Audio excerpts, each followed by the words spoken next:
भी जो खेल चल रहा है जियो पॉलिटिक्स का, उसमें हम बिल्कुल तरीका से अभी तक यही समझ चुके हैं कि इस खेल में 3 लोग अभी मेन खिलाड़ी बने हुए हैं। फर्स्ट खिलाड़ी जो है वह है कौन? तुर्की के राष्ट्रपति जो हैं रोसोप तय्यप एर्दोगन, जिनको हम लोग शॉर्ट फॉर्म में एर्दोगन के नाम से भी जानते हैं।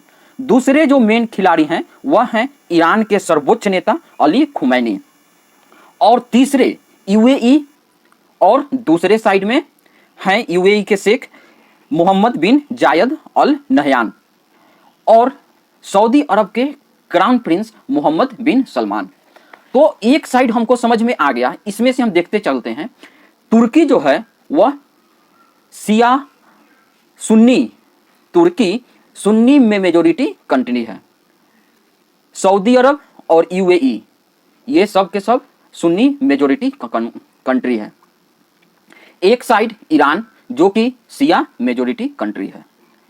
अब आप देख रहे होंगे कि जैसे ही हमास ने जो गाजा पट्टी पर था, उन्होंने इजराइल के ऊपर जब हमला करता है हमास पार्टी संगठन ने, तो हमास यह बोलकर हमेशा अपने आप को बिल्कुल ठीक बैठाता है कि हम कोई आतंकवादी नहीं हैं, हम विरोधी पार्टी हैं, हम अल-अक्सा मस्जिद के लिए क्या कर रहे हैं? लड़ रहे हैं। अब अल-अक्सा मस्जिद पे 3 जो हैं रिलीजियस संगठन, जिसमें यहूदी, उनका भी दावा है अल-अक्सा के ऊपर, क्योंकि अल-अक्सा जहाँ पर अभी है वहीं पर यहूदी लोग बहुत मतलब पिछले बहुत सारे समय से वहीं पे वे लोग रहते हुए आ रहे थे। उसके बाद क्रिश्चियन लोग, उन लोगों का भी अल-अक्सा मस्जिद के ऊपर दावा है कि उनके लिए भी यह पवित्र साइट है। और तीसरा इस्लाम, इस्लाम के लोगों ने भी यह दावा कर रखा है कि इस पे हमारा भी होली साइट है, क्योंकि यहीं से बुराकी नाम के घोड़े पे बैठ के सैर करने गए थे। अब यहां तक जब अल-अक्सा मस्जिद के लिए यहां पर 2 पार्टी मुख्य रूप से लड़ रही है। इस्लाम की ओर से हमास लड़ रहा है और एक साइड से इजराइल से यहूदी।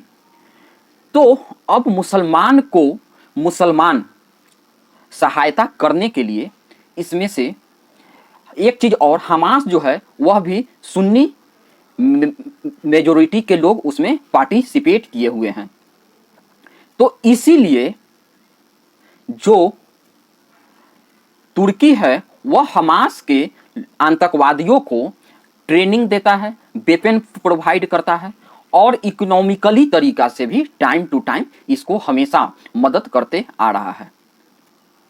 और साथ ही साथ सबसे इंपॉर्टेंट पॉइंट यह है कि तुर्की जो है वह कभी भी हमास को आतंकवादी संगठन नहीं मानता है, वह हमेशा उसको फ्रीडम फाइटर मानता है, अल-अक्सा मस्जिद को लेते हुए कि यह अल-अक्सा मस्जिद के पक्ष में लड़ रहा है। इसलिए दूसरी साइड हम सऊदी अरब और यूएई को देखते हैं कि ये भी सुन्नी मुस्लिम लोगों को ही प्रतिनिधित्व करते हैं, लेकिन इस समय अब सऊदी अरब और यूएई का फोकस इस आतंकवाद और इस लड़ाई झगड़े में न पड़कर उनका मोटिव साफ है कि उनको सऊदी अरब और यूएई के यूरोप को जैसा मॉडर्न सिटी बनाना है, ताकि वहां टूरिस्ट लोग आ सकें, जिससे उनका व्यापार और ज़्यादा बढ़ सके। बिजनेस के लिए उसको वह हब बनाना चाहते हैं, ताकि बिजनेस करने पूरे विश्व से लोग वहां पे सऊदी अरब और यूएई को हब बनाया जा सके। अगर उनको हब बनाना है तो इस चीज के लिए उनको जो वहां का स्ट्रक्चर है उसको बहुत ही मॉडर्न बनाना होगा, और साथ ही साथ हर चीज में सहूलियत बनाना होगा। उनको इस्लामिक जो मैथोलॉजी है उससे हटकर उनको एक सेकुलर सब्टांस अपनाना होगा। तो जब वह इस्लामिक काउजित से जब हट जाएंगे तो अब वहां पर कोई ना कोई तो उस इस्लामी रिलीजियस को जो पैटर्न है वहां पर उसको फिल फुल करने के लिए कोई ना कोई तो देश आगे आएगा। दूसरी बात है, सऊदी अरब और यूएई ने जब इजराइल पे हमास के आतंकवादियों के द्वारा हमला किया जाता है, उस समय सऊदी अरब और यूएई के दोनों जगह के क्राउन प्रिंस ने उन दोनों का विरोध तो करते हैं, लेकिन इसके बदले में उसको किसी भी प्रकार के फेवर नहीं देते हैं। दूसरी तरफ तुर्की एक तो उनको आतंकवादी संगठन भी नहीं मानता है, दूसरा उनको इकोनॉमिकली मदद भी कर रहा है। ये सब किस बेसिस पे हो रहा है? प्रॉक्सी वारफेयर के अंतर्गत। अब तीसरा जो इस मैदान का जो खिलाड़ी है ईरान, अली खुमैनी भी हमास के लोगों को आतंकवादी नहीं मानते हैं, वे भी इस्लाम के लिए लड़ने के लिए एक फ्रीडम फाइटर मानते हैं। तो अब पूछेंगे कि यहाँ पर ईरान तो एक सुन्नी मुसलमान मेजोरिटी, ईरान जो है वह एक शिया मेजोरिटी कंट्री है। अब जब शिया मेजोरिटी कंट्री है तो वह सुन्नी मुसलमान को क्यों मदद करेगा? क्योंकि शिया और सुन्नी का मतभेद विभेद जो बोलना है हम बोल सकते हैं, आज से नहीं, जब से इस्लाम आया है उसके कुछ समय के बाद से ही यह दोनों के बीच में कॉन्फ्लिक्ट बहुत ही ज्यादा उत्पन्न होता है और अभी तक चलते आ रहा है। तो यहाँ पर एक बात समझने वाली है, यहाँ पर ईरान भी खुद को इस्लामिक जो स्ट्रक्चर है पूरे 57 जो देश है वह 57 देश का नेता बनना चाहता है। तुर्की भी नेता बनना चाहता है और सऊदी अरब भी कुछ समय पहले तक वे भी नेता ही बनने की कोशिश कर रहा था। इसीलिए वह हमेशा पाकिस्तान को इकोनॉमिकली तौर से मदद करता था। लेकिन अब हिसाब पूरी तरीका से बदल गया है। अब उसको पूरा मार्केट जो है वह ओपन करना है सऊदी अरब और यूएई को, लेकिन तुर्की और ईरान का मकसद अभी भी पूर्ण रूप से इस्लामिक देशों का नेता बनना है। तो इसीलिए आप देख रहे होंगे कि ईरान भी प्रॉक्सी वारफेयर के अंतर्गत हमास को हमेशा ट्रेनिंग देता है, वेपन प्रोवाइड करता है और साथ ही साथ वहां के जितने भी हमास के टॉप लीडर हैं उनका ज्यादा से ज्यादा ठिकाना मुख्य रूप से ईरान में ही है। अब ईरान में होने के ईरान अब 57 जो देश हैं उनको बताना चाहता है कि देखो हम एक शिया मेजोरिटी कंट्री हैं, लेकिन फिर भी इस्लाम के कॉजेज के कारण हम सुन्नी मुसलमानों का भी हित करते हैं और ताकि आप सभी लोग मिलके हमें नेता माने। तो इसीलिए अभी देखिए यहाँ कितना जियोपॉलिटिक्स के तरीका से कितना खूबसूरत जियोपॉलिटिक्स गेम बन रहा है। यहां से दो देशों का अब दोस्ती स्टार्ट होता है। एक साइड से तुर्की जो सुन्नी मेजोरिटी कंट्री है, दूसरी साइड से ईरान जो शिया मेजोरिटी कंट्री है। कुछ दिन पहले आपने सुना होगा कि हमास के जो टॉप 10 लीडर हैं वह पाकिस्तान ऑक्युपाइड कश्मीर में वे सभी लोग आते हैं और यहाँ पर पाकिस्तान ऑक्युपाइड कश्मीर के अंदर जितने भी आतंकवादी संगठन हैं और हमास के आतंकवादी संगठन को दोनों को मीटिंग कराया जाता है ताकि ये दोनों आपस में मिल जा सके। जब दो आतंकवादी संगठन मिल जाएंगे तो वह ज्यादा और मजबूत हो सकेंगे। तो कुछ दिन पहले इसीलिए तुर्की और ईरान के बेसिस पर पाकिस्तान ऑक्युपाइड कश्मीर के अंदर दो आतंकवादी संगठन के लोगों का बैठक होता है। बैठक होने के 1 महीना भी नहीं बीतता है कि जो भारत के पास कश्मीर है उसके पहलगांव एक स्थित जगह पर कुछ सनातनियों हिंदुओं को उनका मजहब पूछ के बिल्कुल ब्लाइंड पॉइंट से एक आतंकवादी एक ट्रेन सैनिक के तौर पे उनके सिर में गोली मार दी जाती है। इसके बाद हम एक पैटर्न को ये हुआ, इसीलिए दो आतंकवादी संगठन मिल रहे हैं। इसका थोड़ा सा हम लोग और अगर जियोपॉलिटिक्स तरीका से एक जो सबसे महत्वपूर्ण जो बातें हैं उस बात को अगर हम अभी समझने की कोशिश करेंगे, और सबसे इंपॉर्टेंट पॉइंट यही है। देखिए, ईरान, तुर्की जो है, तुर्की नाटो के अंतर्गत जो है वह तो है। तुर्की एक ऐसा लोकेशन पे स्थित है जिसको हम लोग गेटवे ऑफ यूरोप के नाम से भी जानते हैं, क्योंकि वे आधा तो वेस्ट साइड के तरफ है और जो आधा तुर्की का जो भाग है वह यूरोप साइड में पड़ जाता है। इसीलिए वह दोनों देशों का मतलब जो दो जगह हैं, यूरोप और एशिया, इन दोनों के बीच में स्थित है।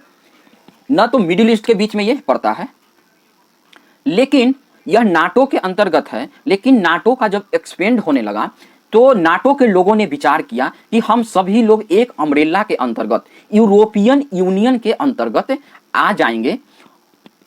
लेकिन जैसे ही यह बात हुआ तो यूरोपियन यूनियन के सभी देश के नेताओं ने तुर्की को सिरे से खारिज कर दिया कि हम तुर्की को इसके अंदर बिल्कुल भी एक्सेप्ट नहीं करेंगे। इससे तुर्की नाटो के अंदर नाटो का सदस्य तो है, लेकिन यूरोपियन यूनियन का सदस्य नहीं है। इसीलिए आप देखते होंगे कि तुर्की हमेशा उस जगह उन लोगों के फिराक में रहता है जो कि नाटो के लोगों के विरोध में होते हैं। जैसे आप देखिएगा कि तुर्की का ज्यादा संबंध चीन के साथ है, उसके बाद इधर रसिया के साथ है, और जिनको भी नाटो मतलब अमेरिका से जिनका भी नहीं बनता है उसके साथ तुर्की का बहुत ही ज्यादा बन जाता है। देख रहे होंगे कि उत्तरी कोरिया, उससे भी तुर्की का बहुत अच्छा बन जाता है। अब हम जब यहां तक तो ये बात समझ में आ चुकी कि नाटो का विरोध के लिए तुर्की ये सब चीजें सब्सटेंस को अपनाते रहते हैं। उसके बाद तुर्की का जो ड्रोन है, जिस ड्रोन से भारत पर हमला किया गया, उस ड्रोन असीस गार्ड सोंगर ड्रोन से हमला किया गया। यह ड्रोन तुर्की में अप्रैल 2019 में बनाया गया था। यह ड्रोन जो है उसमें एक तो कैमरा लगा हुआ होता है, दूसरा जीपीएस सिस्टम के द्वारा यह ड्रोन नियंत्रित होता है, और तीसरा इसमें मिनी गन फायर भी लगा हुआ है जो एक बार में 200 गोलियां चला सकती हैं। इस ड्रोन की कीमत बहुत ही कम है, लगभग 400 ड्रोन का कीमत एक अनुमान के मुताबिक मात्र 80 करोड़ रुपया है। अगर हम इसका वजन की बात करते हैं तो यह वजन में ओनली 25 किलोग्राम का है, और इसका 145 सेंटीमीटर चौड़ाई और 70 सेंटीमीटर लंबाई है। यह ड्रोन जब भारत के सीमा क्षेत्र के अंदर आता है तब, क्योंकि इस सिंगल ड्रोन के अंदर एक कैमरा लगा हुआ होता है, तो जितना डिस्टेंस यह कवर करता है पाकिस्तानी क्षेत्र से लेके भारत के क्षेत्र तक, ये सारी क्षेत्र का लाइव स्टेटस पाकिस्तान के एक डिफेंस जो आर्मी सैनिक है उसके एक स्टोर रूम में वह सारी लाइव फीड जो है वह स्टोर होते रह रही है। अब इससे होता क्या है कि जब सारी चीजें, एक तो जब जितना भी लाइव फीड स्टोर हो रहा है वह उससे उसको पूरा का पूरा हमारे यहाँ जितना भी डिस्टेंस कवर किया है 200 से 300 किलोमीटर का, वह सारा का सारा विजुअल पाकिस्तान के पास है। दूसरा, हमारा जब विजुअल उसके पास है तो उसको मालूम है कि इनका रडार सिस्टम कहाँ है, कौन सा क्या एरिया है, कौन सा क्षेत्र कैसे है, तो इससे एक तो उसको लाइव फीड मिल गया। दूसरी चीज हम देखते हैं कि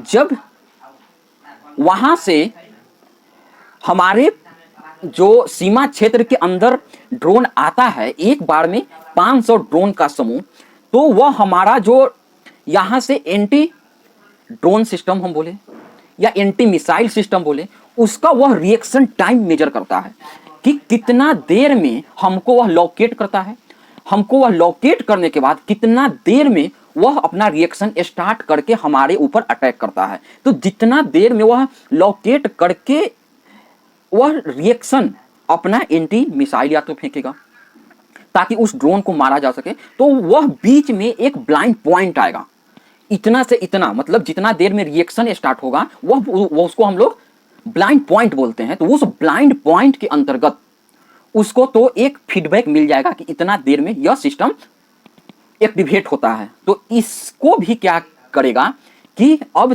तुर्की जो अगला ड्रोन बना रहा है, उस ड्रोन का बायर कतर TB1 और TB2 जो ड्रोन अभी बना रहा है, उसको क्या करेगा, जब वह मॉडर्नाइज करेगा तो यहाँ से जितने भी CCTV फुटेज है और जो भी ब्लाइंड पॉइंट उसको मिला है वह उसमें सुधार करेगा ताकि अगला बार उसको और ज़्यादा मॉडर्न तरीका से बनाया जा सके। और जब वह ड्रोन बायख्तर TB1 और TB2 जब मॉडर्न करके साउथ एशिया में आएगा तो वह क्या करेगा, सारे कंट्रियों को यह कहकर बेचेगा कि देखिए इस ड्रोन का इस्तेमाल हमने पाकिस्तान और भारत के कंफ्लिक्ट में पहले ही कर चुके हैं। तो जब यह बोल के बेचेगा तो लोगों को विश्वास भी होगा और बताएगा कि इसमें लाइव फीड भी है जो हमको बहुत ही ज़्यादा प्रोसेसिंग करने में मदद मिलता है। कहने का सीधा सीधा मतलब ये है कि अब वह साउथ एशिया में अपना जो वेपन का जो व्यापार है अब मार्केट में वह घुसना की पूरी तरीका से कोशिश कर रहा है। अब इस चीज को हमें ध्यान में रखते हुए हमारे ऊपर कैसे तुर्की आज के संबंध में, एक तो साउथ एशिया के मार्केट के अंदर वह आएगा, उससे हम लोगों का बहुत ज्यादा नुकसान होगा। दूसरा, हम लोगों के लिए वह जियोपॉलिटिक्स के तरीका से बहुत ही ज्यादा वह एक खतरनाक रूप लेगा। तो ये सब चीजों को हमको आगे ध्यान में रखना होगा। हमको उम्मीद है कि हम आपको इस बात को समझा पाने में बिल्कुल सफल हुए होंगे। अगर कोई चीज नहीं समझ में आए तो आप हमें कमेंट के माध्यम से बताइए। आप सभी लोग जुड़े, इसके लिए बहुत बहुत धन्यवाद। आप हमारे चैनल को ज्यादा से ज्यादा लाइक कीजिए, शेयर कीजिए और सब्सक्राइब कराइए अपने दोस्त यारों से, ताकि इसी